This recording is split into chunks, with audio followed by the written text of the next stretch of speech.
Star Track, la cheville qui révolutionne la méthode de fixation des systèmes ITE.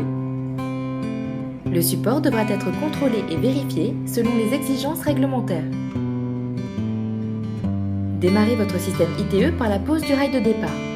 Limitez la lame d'air parasite en comblant l'espace entre le rail de départ et le support.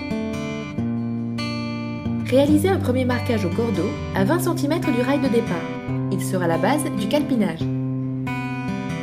Réalisez un premier perçage à 10 cm de la rive du bâtiment. La profondeur du trou devra être de 10 mm de plus que la longueur de la tige de la Star Track. Réalisez les perçages suivants en les espaçant de manière régulière en fonction de la résistance au vent souhaitée, au maximum 40 cm. Pour réaliser les perçages des rangées suivantes, utilisez une piche de 40 cm qui vous garantira un quadrillage parfait, ou utilisez un cordeau. Percez une série de trous autour de la fenêtre en respectant un décalage d'au moins 10 cm du bord. Continuez des perçages sur l'ensemble de la façade et vérifiez que les trous sont toujours à au moins 10 cm des rives saillies. Enfoncez la Star Track à la main dans le trou jusqu'en butée, puis frappez le clou ou vissez la vis de la Star Track selon le modèle jusqu'à enfoncement complet.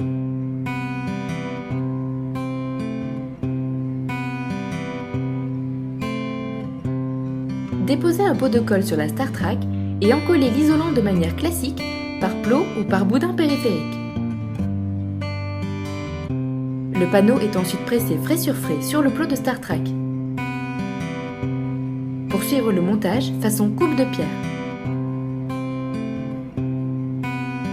Lorsqu'une bande pare-feu doit être intégrée, placez une bande d'isolant en laine de roche de 200 mm entre deux rangées de Star Track avec collage en plein et chevillage avec des chevilles classiques à expansion métallique. Poursuivre de manière classique votre isolation thermique par l'extérieur. Renforcez les angles.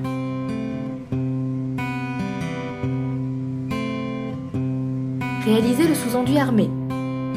Appliquez, si besoin, le primaire et ensuite la finition.